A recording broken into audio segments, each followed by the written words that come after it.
என்னுடைய நண்பர் ஒருத்தர், அவருக்கு ஜாதகத்தில் நம்பிக்கை உண்டு. அவரே ஜோசியம்லாம் பார்ப்பார். என்ன சார் இந்த காலத்தில் இதையெல்லாம் நம்பிக்கிட்டு இருக்கீங்களே அப்படின்னு கேட்டால், உங்களுக்கு ஒன்றும் தெரியாது சார், இந்த உலகத்தில் ஒவ்வொருத்தரும் அவங்கவங்க செய்கிற நல்லது கெட்டதுக்கு தகுந்த பலனை அனுபவிச்சே தீரணும் பார்.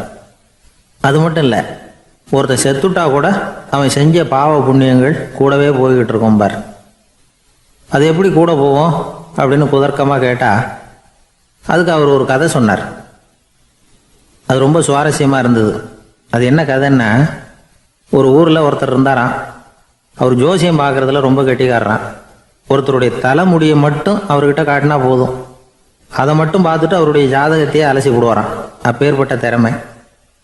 அந்த ஆள் ஒரு சமயம் கன்னியாகுமரி கடற்கரைக்கு போயிருந்திருக்கார். அங்கே கரை ஓரமாக ஒரு மண்டை ஓடு கிடந்திருக்கு. அதை எடுத்து பார்த்துருக்கார்.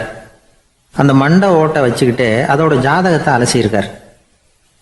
இந்த மண்டை ஓட்டுக்கு உரிய ஆசாமி வாழ்க்கையில் ரொம்ப கஷ்டப்பட்டிருக்கணும், நிறைய கஷ்டத்தை அனுபவிச்சிருக்கணும். அது தாங்க முடியாமல் தான் கடலில் விழுந்து தற்கொலை பண்ணிட்டு இருக்கான் அப்படிங்கிறத அவர் கணிச்சுட்டார். இருந்தாலும் இந்த மண்டை ஓடு இன்னமும் அனுபவிக்க வேண்டியது பாக்கி இருக்கு அப்படிங்கிறத அவர் உணர்ந்தாராம். அது சரி, ஒருத்தன் உயிரோடு இருக்கிற வரைக்கும் நல்லது கெட்டதை அனுபவிக்க முடியும், செத்ததுக்கு அப்புறம்